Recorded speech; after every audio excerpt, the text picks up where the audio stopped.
Hello et bienvenue à ce nouveau numéro de la Minute Arthur. Aujourd'hui, nous parlons de l'égocentrisme. Le dictionnaire Larousse définit ces termes comme étant une tendance à ne considérer que son point de vue et ses intérêts propres. Une personne égocentrique ignore très souvent les règles et les directives parce qu'elle pense qu'elles ne s'appliquent pas à elle. Raymond, un agent immobilier, raconte une épisode de sa vie où l'égocentrisme lui a fait perdre 200 000 € de commission. Tout a commencé quand un ami à Raymond, vivant en Autriche, lui a recommandé comme agent immobilier à un riche client qui voulait acheter une somptueuse villa à Majorque, en Espagne. Après un travail minutieux, Raymond a fini par trouver une villa qui correspondait exactement aux demandes du client pour une valeur de 4 millions d'euros. Le hasard a fait que le vendeur était un businessman allemand et l'acheteur aussi. Donc, tout laissait à croire que le deal était inévitable. Le jour J arriva et toute le parti était réunie pour conclure l'affaire. Après la paperasse avec les avocats, l'heure était enfin au détail final. Et c'est là que l'acheteur exige que la villa soit à sa disposition dans exactement 10 jours. Mais le vendeur dit avoir besoin de 14 jours pour évacuer ses effets.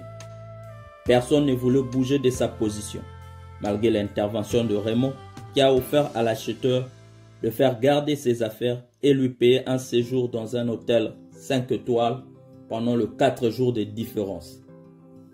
L'égocentrisme a pris le dessus et le vendeur a fini par dire que si l'acheteur n'est pas prêt à attendre 4 jours, alors il ne souhaite ne plus lui vendre sa villa.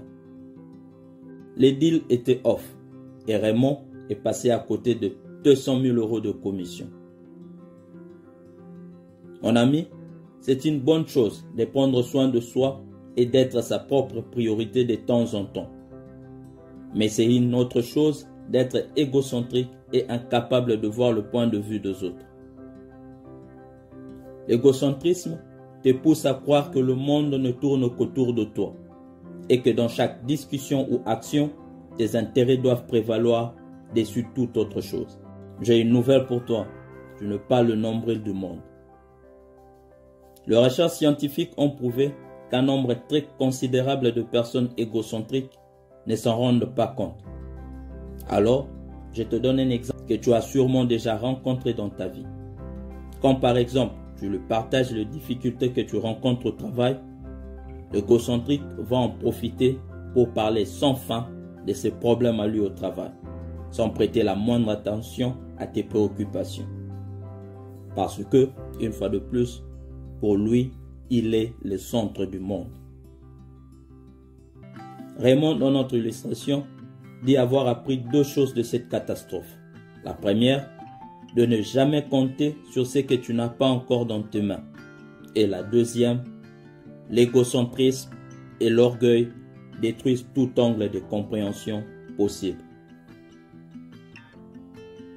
Comme toute déviation comportementale, l'égocentrisme n'est pas une fatalité. Pour y remédier, il faut d'abord s'en rendre compte, puis accepter de servir les autres sans nécessairement en tirer directement profit. Thank you.